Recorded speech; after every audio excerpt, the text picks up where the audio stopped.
प्यारे बच्चों, नमस्कार।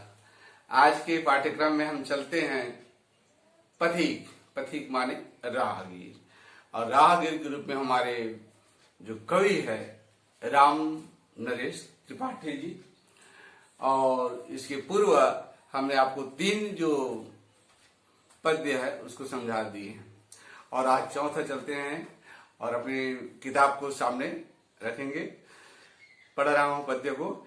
निर्भय दृढ़ गंभीर भाव से गरज रहा है सागर। निर्भय दृढ़ गंभीर भाव से गरज रहा सागर है। लहरों पर लहरों का आना सुंदर, अति सुंदर है। लहरों पर लहरों का आना सुंदर, अति सुंदर है। कहो यहां से बढ़कर, कहो यहां से बढ़कर सुख क्या पा सकता है प्राणी। क्या सुख पा सकता है क्या प्राणी। अनुभव करो हृदय से, अनुभव करो हृदय से अनुराग भरी कल्याणी। पथिक कहता है, सभी जानते हैं, पथिक राहगीर राम नरेश त्रिपाठी जी समुद्र, जिसको सागर भी कहते हैं, उसके किनारे पर बैठकर तरह तरह से विचार कर रहे हैं। और अभी जो आया है निर्भय, बिना भय के। अब हम लोग अंधकार में जाते हैं तो डर लगता है। अज्ञानता ही हमारे डर का कारण है। अंधकार जिसको कहते हैं, तम अस्तो मां सदगमय तमसो मां ज्योतिर्गमय मृत्योर मां अमृतम गमय। हम भगवान से प्रार्थना करते हैं, मुझे असत्य से सत्य की ओर चलो, मुझे असत्य से सत्य की ओर, अस्तो मां सदगमय तमसो मां ज्योतिर्गमय, अंधकार से मुझे प्रकाश की ओर चलो, मृत्योर मां अमृतम गमय, मृत्यु से अमरता की ओर ले चलो। ये कल्पना करते हैं। तो निर्भय, बिना भय के, दृढ़, दृढ़ मतलब होता हमारी दृढ़ता है। रामचरण दृढ़ नेम करी बाल किन तरु त्याग, सुमन माल कंठ जिमी गिरत न जाने नाव। ये हमको मरना यदि सीखना है तो बाली की तरह है। निश्चय कर लिया कि प्रभु महात्मा है। जन्म जन्म मुनि जतन कराही, अंत राम मुख आवत नाही। सामने राम है और उसके सामने मरना इतना सुंदर सुखद होगा। ये सौभाग्य सिर्फ रामचरितमानस में बाली को मिला। तो ऐसे ही हमारा भी मरण होना है। और मृत्यु के समय आप सभी जानते हो, हजारों बिच्छू की डंक इतना अधिक पीड़ा होती है। यहां तो एक बिच्छू की जब डंक मारते हैं तो हम सब व्याकुल हो जाते हैं, और 1000 बिच्छू की डंक मारेंगे तो उस समय हमारी कौन सी अवस्था होगी। और उस समय एक भी शब्द भगवान की, तो गीता का एक भी शब्द यदि आ जाता है तो संतों को कहना है कि मनुष्य मोक्ष को प्राप्त कर जाता है। ये होता है दृढ़ विश्वास होना चाहिए। पहला निर्भय, बिना भय के, दृढ़ मतलब दृढ़ता होना चाहिए। और क्या कहते हैं, गंभीर, किसी भी कार्य को गंभीरता पूर्वक, मतलब ईमानदारी पूर्वक कि आप उस कार्य के प्रति कितना गंभीर। जैसे मैं पढ़ा रहा हूं, पढ़ाई के प्रति और विद्यार्थियों के प्रति मेरा क्या स्वभाव है, गंभीर होना चाहिए। शिक्षा है, ज्ञान की भाषा है, सूर्य की तरह प्रकाशवान करना है, ये है। तो 3 भाव, कवि निर्भय है, दृढ़ है और गंभीर भाव से क्या कर रहा है, गरज रहा सागर है। समुद्र में देखेंगे तो यहां पर बैठे हुए कवि विचार देख रहे हैं, सुन रहे हैं कि समुद्र जो है का निर्भय है, बिना भय के, और एकदम गंभीर है और दृढ़ता पूर्वक क्या कर रहा है, गरज रहा। पहला लाइन हो गया, पुनः सुनेंगे। पथिक अर्थात राम नरेश त्रिपाठी जी कहते हैं कि समुद्र गंभीर भाव से गरज रहा है, उसकी गर्जन में निर्भयता है, बिना भय के हैं, अर्थात बहुत प्रभावशाली है। उनमें 3 चीज देखेंगे। एक तो पहली बात क्या है, निर्भय है, दृढ़ है और गंभीर भाव से गरज रहा है। अब नीचे पंक्ति में देखिए, लहरों पर लहरों का आना सुंदर। समुद्र में जो लहरें उड़ती है, लहर तरंग, आपकी जो भौतिकी भाव संकर के लहर तरंग होते हैं। ये एक के बाद एक आना इतना सुखद और सुंदर लगता है। उसी को कहा है लहरों पर लहरों का आना सुंदर अति सुंदर। ये लहरों के बाद एक बंद होते एक उड़ते हैं, उनके पीछे आते जाते हैं। ये बहुत ही सुंदर लग रहा है। कहो यहां से बढ़कर सुख क्या पा सकता है प्राणी। इतना बड़ा सुख कोई मनुष्य प्राप्त कर सकता है, अर्थात कोई नहीं कर सकता है। अनुभव करो हृदय से, कवि कहता है अनुभव करो। रामचरितमानस उमा कहूं मैं अनुभव अपना। भगवान शिव जी है, पार्वती को समझाते हैं, सती को, शंकर भगवान और पार्वती, ये अनुभव उमा कहूं मैं अनुभव अपना, मेरा अनुभव है। हरि मतलब भगवान ही सच्चा है और बाकी सब झूठा है। ये होता है जगत में एक सार है तो वो राम है, भगवान है। आप जिस धर्मों के मानने वाले हैं उसका एक अपना इष्ट देवी देवता होता है, वही उनका प्रमुख होता है। कहो यहां से बढ़कर सुख क्या पा सकता है प्राणी। इससे बड़ा कोई सुख कोई पा ही नहीं सकता। अनुभव करो हृदय से। हम अनुभव करते हैं अपने कहां से, हृदय से। अनुराग भरी कल्याणी, अपनी प्रिया से कहते हैं पति, इससे बड़ा सुखद और कोई नहीं पा सकता है प्रिय, उनकी जो प्रिया है। आगे देखें, पुनः सुन लेंगे। पति कहता है कि समुद्र गंभीर भाव से गरज रहा है, उसके गर्जन में निर्भयता है, बिना डर के हैं, दृढ़ है और प्रभावशाली है। समुद्र में एक के बाद एक लहरों का आना, एक के पीछे एक अर्थात दूसरा उठना बहुत ही सुंदर लग रहा है। उन्हें देखकर ऐसा प्रतीत होता है कि किसी का उन्हें भय नहीं है, उसे किसी का भय नहीं है, उसे भय नहीं है।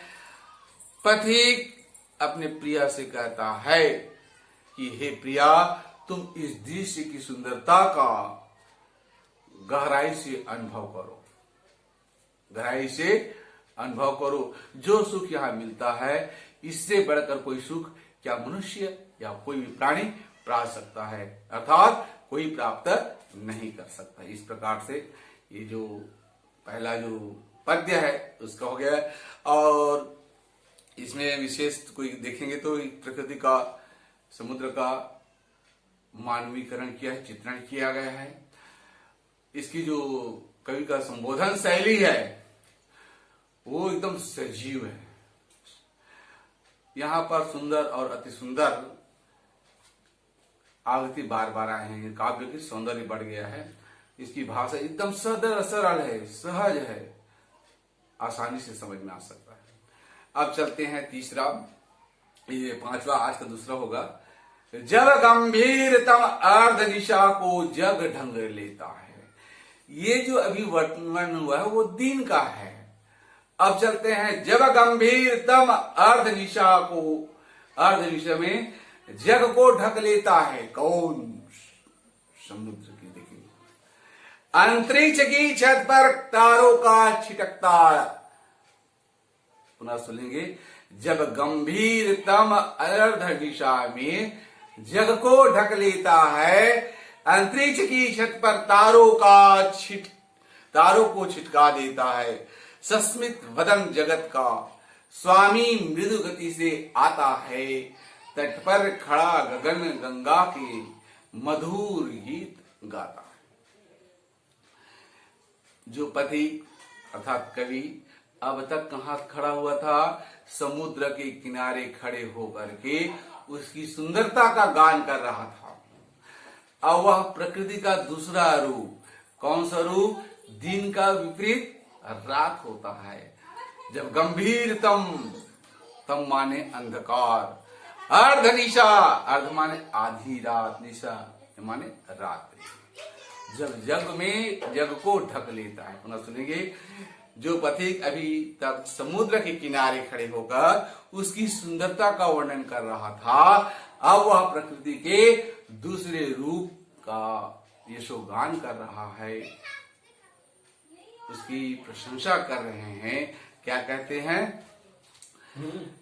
जब संसार में आधी रात चारों तरफ घनघोर अंधेरा छा जाता है, जब गंभीरतम अर्धनिशा में जग को ढक लेता है, सारा संसार को अंधकार में ढक लेता है, अंधेरा छा जाता है, तो अंधेरा छा जाता है तो अंतरिक्ष, गगन, उसमें क्या होता है? आकाश में टिमटिमाते तारे हुए दिखाई देते हैं। क्या देते हैं?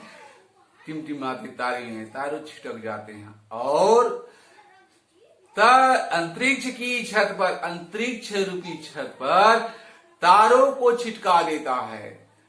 अंतरिक्ष रूपी छत पर तारे छिटक जाते हैं, अर्थात चांदी दिखाई देखने लगता है। सस्मित वदन, हंसमुख, सस्मित माने होता है हंसमुख भी होता है, मृदुल होता है, मुस्कान युक्त बदन शरीर, जगत का स्वामी, ये संसार का स्वामी, जगत के पालनहारी, है ना। ओम जय जगदीश हरे, स्वामी जय जगदीश हरे, भक्त जनों के संकट, भक्त जनों के संकट क्षण में दूरी करे, कि ओम जय जगदीश हरे। जगत धन ईश, जगत माने होता है संसार, ईश माने स्वामी, संसार के स्वामी, निराकार निर्गुण ब्रह्म, ब्रह्म दो है, तीन सगुण और एक निराकार, निराकार बिनाकार के, सगुण माने साकार, साकार और निराकार, सा माने वह, आकर माने आकर, साकार माने कोई न कोई प्रत्यक्ष रूप में सामने होगा। जैसे हम कहीं जा रहे हैं, अचानक गिर गए गाड़ी में, तो बड़ी मुश्किल होगी, एक्सीडेंट हो गया, दुर्घटना हो गया, तो उस समय भगवान को याद करते हैं, भगवान मेरी रक्षा करो। भगवान तो नहीं आते बेटा, उसी समय आपकी जो सहायता करता है वही भगवान का स्वरूप है। हर व्यापक सर्वत्र समाना, प्रेम प्रकट हुई मैं जाना, ये हम भगवान को बुलाते हैं। और ना ऐसा नहीं हो सकता है, आते हैं लेकिन हम पहचान नहीं पा सकते, और भगवान को इन साधारण आंखों से देखा नहीं जा सकता, सिर्फ अनुभव किया जा सकता है। इस कारण हम जब पूजा पाठ करते हैं तो हम अपनी आंखों को बंद कर लेते हैं, क्योंकि इस साधारण आंखों से भगवान दिखने वाला नहीं। उसके लिए तो एकदम दिव्य दृष्टि का होना चाहिए। जैसे महाभारत काल में संजय को दिव्य दृष्टि प्रदान किया गया था, अर्जुन को भी आप गीता में देखे होंगे दिव्य चक्षु प्रदान किया, तभी उसके विराट स्वरूप को देखा है। ये भाग्य की बात होता है। आगे चलते पुनः सुनते हैं। तो सस्मित वदन, जगत का स्वामी, मृदु गति से आता है, अर्थात धीरे धीरे आता है। कहा? अंतरिक्ष में। पुनः सुनेंगे। जो पथिक अभी तक समुद्र के किनारे खड़े होकर के उसकी सुंदरता का गुणगान कर रहा था, अब वह प्रकृति के दूसरे रूप अर्थात रात्रि के रूप का यशोगान कर रहा है। और वह कहता है कि आधी रात की जगत में चारों तरफ क्या हो जाता है? अंधकार छा जाता है। तब अंतरिक्ष पर या अंतरिक्ष की छत पर तारे चांदनी छिटक जाते हैं, अर्थात अंधेरा होते ही आकाश में चहुर सभी ओर तारे ही तारे दिखाई देने लगते हैं। तब उस समय जगत का स्वामी, जगत के पालनहार, है ना, आते हैं और जगत को चलाने मुस्कुराते हुए, धीरे धीरे आता मुस्कुराता हुआ। और बहुत अच्छी बात है, जब हम किसी से मिलते बेटा तो मुस्कुराता हुआ चेहरा होना चाहिए। मुस्कुराता हुआ चेहरा सबको अच्छा लगता है। और मुंह लटकाया अगर यार उदासी छाई हुई है, ऐसा हो गया वैसा, ये चेहरा किसी को अच्छा नहीं। जब किसी से मिलते मुस्कुराओ। आवत ही हरे से नहीं नैन नहीं सने, तुलसी तहा ना जाइए कंचन वर से में। अब किसी के आने से आपकी चेहरे में मुस्कुराहट है नहीं होती है। आवत ही से नहीं, नैना नहीं से नहीं, और आंखों में यदि प्रेम नहीं भरा है तो उसकी यहाँ सोने की ही वर्षा क्यों ना हो, अर्थात धन्य धान्य से परिपूर्ण क्यों ना हो, वहां पर आपको नहीं जाना चाहिए, तुलसीदास जी कहते हैं। तो ये मुस्कुराता हुआ आता है कौन? जगत का स्वामी, पालनहार आते हैं। वो पालनहार, ऐसे हम गाना भी गाते हैं ना, आते हैं और तट पर खड़ा गगन गंगा के मधुर गीत गाता है। और किनारे में धरती पर एक गंगा है, जिसे पतित पावन गंगा कहते हैं। अंतरिक्ष में एक और गंगा है जिसको आकाश गंगा कहते हैं। धरती के नीचे एक और गंगा है जिसको पाताल लोक में कहते हैं, उसको पाताल गंगा कहते हैं। ये तीन गंगा कई गंगा है। जाह्नवी अगस्त ऋषि की जंघर से निकली हुई गंगा है, इसको जाह्नवी गंगा कहते हैं। ये विस्तार हो जाता है और संक्षिप्त में लेते हैं। तो तट पर खड़ा गगन गंगा की मधुर गीत गाता है कौन? जगत का स्वामी। आकाश गंगा में, अंतरिक्ष में खड़े होकर के आकाश गंगा में वो गंगा का गीत गाता है, मधुर गीत गाता है और सबके गीत मधुर अच्छा लगता है। पुनः सुनेंगे एक बात, जो पति कभी तक समुद्र के किनारे खड़े होकर के समुद्र की सुंदरता का गुणगान कर रहे थे, अब वह प्रकृति के दूसरे कोण अर्थात रात्रि दूसरे का रूप गान कर रहा है। वह कहता है कि जब आधी रात हो जाती है तो चार संसार में चारों तरफ अंधेरा ही अंधेरा छा जाता है। तब अंतरिक्ष रूपी छत पर तारे छिटक जाते हैं, चांदनी छिटक जाते हैं और तारे को देखने से ऐसा लगता है कि उस समय जगत का जो स्वामी है, भगवान है, जगत को चलाने वाला है, ये स्वामी है, आते हैं। कैसे आते हैं? मुस्कुराते हुए धीरे धीरे आता है और इस आकाश रूपी गंगा के तट पर खड़े होकर के इस सौंदर्य के मधुर गीत गाता है।